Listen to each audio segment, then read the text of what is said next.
It's all over in Belgium, and we have the first Scottish casualty of the European competitions. But Kilmarnock will stay in Europe. It just will not be the Europa League. Welcome back, guys, to Fog Football for your Cercle Brugge Kilmarnock match review in the Europa League. It is finished. Cercle Brugge 1, Kilmarnock 0 on the night, and overall that means that Cercle Brugge have defeated Killie by 2-1. They will advance into the next stage of the Europa League, and Killie will now drop down competitions into the Europa Conference League. We knew going into this that Kilmarnock would get a second bite at the cherry. They would still have a chance playing European football had they lost to Cercle Brugge. They were underdogs against Cercle Brugge. Cercle Brugge were expected to win. However, I think we can all agree what we've seen over the two legs. This Cercle Brugge weren't that good. And Kilmarnock, I think for the majority of both ties, were the better team. And overall, more deserving of going through. I agree. I think the problem with Kilmarnock is they only played when they were 1-0 down in both ties, I guess you could say. I think in the Killie Rugby Park game, better team even at one each, but it's like today they waited till they went 1-0 down before they turned up, and I just don't. You can't afford to do that. Yeah, no, you can't. I mean, even then, it wasn't really until the second half I felt like they really got going, and I mean, you can make that case for the first leg as well. And if Killie could have kept that sort of momentum going, if they could have kept what they were doing at that point for the whole duration of the 180 minutes of both legs, then Killie might have won, but we can't really fault them. A lot of times we're coming on here, a Scottish team has lost or a Scottish team has been eliminated, and we are bashing them, and rightfully so, and talking about the fact they've let the country down, they've affected the coefficient. Now, while Killie losing tonight will not get us any coefficient points, I don't think they deserve bashed. I think they were pretty good tonight. I think they were even better in the first leg, and I don't think they deserve to lose over both ties. I'm not going to sit here and, give Kilmarnock crap. It was a good effort. I think the better team lost the tie, but they did enough, I think, going forward as well. They could have, they quite easily could have went through, and the goal tonight they conceded as well. I mean, it was poor defending, but other than that, I mean, Cercle Brugge didn't really create that many chances, so it's not like Killie were getting ripped apart. They weren't getting cut open, I think, over both legs, actually. Killie did a good job defensively. Look, they only conceded 2 goals. They conceded a goal in the home tie, a goal in the away tie. I mean, that's not a lot. I think if you say to Killie, you're only going to concede 1 goal each in each tie, I think they would have took that coming in to this. I think they would have thought, right, well, we're only going to concede 1 goal in each tie. We can potentially, score more, outscore them and get through. But unfortunately tonight, the goal never came. It wasn't through Killie not trying. They were trying, just never happened for them. Ball never dropped properly. They did have some chances. Majority of them weren't really on target though, and that's probably the most disappointing thing, the lack of testing the goalkeeper. Even in the first leg when Killie were creating chances, they were not hitting the target, and yeah, honestly, you look at this Cercle Brugge goalkeeper and he just didn't have he didn't have a lot to do, despite Kilmarnock actually being the better and more attacking side. As much as we weren't impressed by Cercle Brugge, the sort of team I think Rangers and Celtic would struggle against. It wouldn't be a walk in the park, so to speak. But let's go to the start of this game. It was an even enough start. We didn't really see the first 10 minutes, brother, but I tell you what, as soon as we tuned in, Killie make a mistake because both centre-backs go for it. It falls to Somers and he puts it into the back of the net. Honestly, it's human error. Yeah, it's human error. It's not an awful mistake, but it's just two guys going for the same ball. It's really unlucky. Could McCrory do better? It's very reactionary. Like, it's close to him. It was, there's goalkeepers out there that save that. Just due to their cat-like reflexes. No, but unfortunately, this is the kind of mistake where, this will happen rarely, like very, very rarely. And unfortunately for Kilmarnock, it happened tonight. Yeah, and without this, would be an extra time right now. But they're not. We had a Fazell down the wing. Good bit of play. Played it over to Brad Leon's Lions, and he whipped it in over the net. Didn't exactly get it in. Then they had a free kick, which was unlucky. But then we went to half-time, and then this is where everything started picking up, because they got a penalty, Cercle Brugge. Was it a penalty? Fazell's appealing. The referee gives the free kick for Killie, and then he goes to VAR and shafts Fazell. Now, He's appealing for something that the referee gave, but then because the ball hit his hand, they gave a penalty.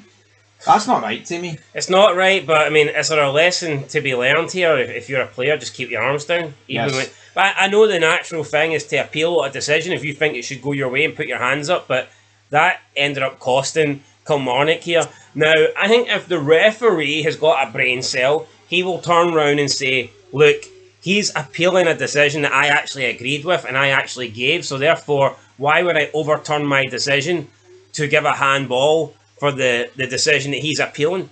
I think the referee shouldn't have gave the penalty unless he doesn't agree with what Vassell is appealing. If Vassell's appealing a free kick that the referee doesn't deem to be a free kick, then I think fair enough. But if the referee's already given the free kick that Vassell's appealing and that's the reason his hands are in the air, then to me that's a terrible decision, man. I can't believe it. Thankfully, though, the penalty wasn't great and Robbie McCrory guessed the right way. He made the save.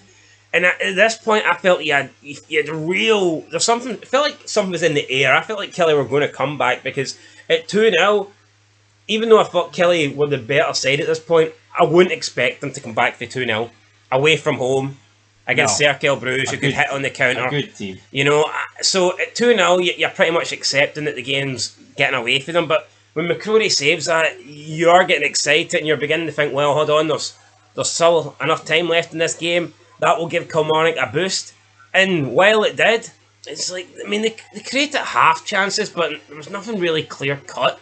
That's what's really disappointing. No, you know, they had a lot of set pieces, a lot of balls right into the box. So for a team that, you know, eats them up, didn't really eat them up, did they? Left the ball empty. Well, not empty, left the ball full. Not much happening. Even at the end, like, they actually got one last chance and they didn't make it count. Like, they lacked something up front. I mean, I think Vassell's been pretty good over the two legs, but I think that's just a problem that you're going to get with most of the Scottish teams in Europe. They lack a striker up front that's going to put all these away. You know, when they signed Van Veen for 6 months last season, you thought he might be the guy, but I mean, it never really worked out. But I think this is just the difference with Hearts and Aberdeen. They've got Miovski and Shankland, and that will, you know, prove pivotal. I mean, it does, but I wouldn't blame Vassell tonight because he didn't get that clear-cut chance. You know, he didn't get that one opportunity where you can't say, a better striker, a better finisher scores that. I mean, the opportunity just never really fell for Vassell tonight. It didn't really fall for anybody. Like I say, I can't really recall one really good clear-cut opportunity that Killie created, which is unfortunate. I would say I was probably a little bit disappointed with Danny Armstrong. I just expected more from him over the tie. I think he stands out. Obviously had a great season last year, Killie's best player. He's the man that you'd expect to create the chances. He's the man you'd expect to make things happen. And I just don't think he really done that. I'm not saying he had a bad game, but if there's one player that you expected to step up tonight and show... I think if Kilmarnock were going to win this and there was one player that was going to have to show up and be his best, then it was probably going to be Danny Armstrong, but I don't think we've seen his best tonight, which was unfortunate. We didn't see his best. And... You know, but it's like all the other teams. See if Aberdeen... if they are going to do well in Europe, then you probably need Miovski to be at his best. See if Shankland are going to have... If Hearts are going to have a big win in Europe against a big team, you're probably going to need Shankland to be at... That's how it works, you know. That's how it works. I tell you what, O'Hara done exactly what you need there. Big player stepping up. What a fucking goal that was. I just think these clubs need their best players to be at the top of their game.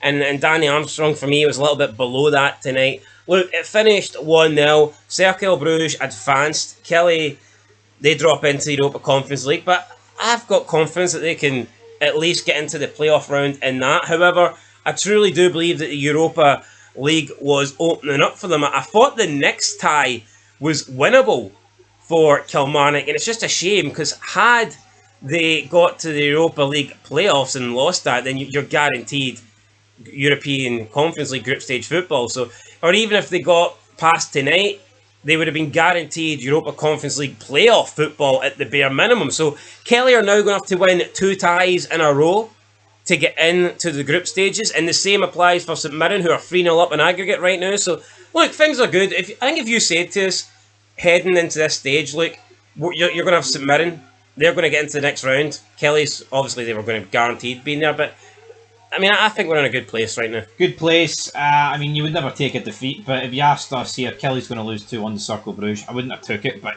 it's not, you know, I think it's pretty good. Considering what people would consider the gaps between Scottish football and the other leagues, Cercle Brugge, really good team, and Killie. But I knew Killie would do well. Even in defeat, they wouldn't get scudded. No, they wouldn't get embarrassed, and I tell you what, they haven't embarrassed themselves, they haven't embarrassed Scotland, and I'm looking forward to seeing what they can do in the next round, guys. But we'll cover more of this game, and we'll cover more of the coefficients in the European review show tonight. Also, that St Mirren game will be covered in that. So, yeah, lots of stuff still left to talk about, and yeah, I'm excited to see just how far the Scottish clubs can go. Kilmarnock, now they focus their attention to Sunday, where they take on the champions Celtic. It's going to be a big game for them, especially after having to travel back from Belgium tonight. So, yeah, it's going to be an important couple of days here for Killie. Will this be their first defeat out of 2, though, in a 3-day period? I hope not. I pray not. I really hope they can deliver something to Celtic. But here, again, I mean, I think last season it was an abnormal result at Rugby Park right at the end in the split.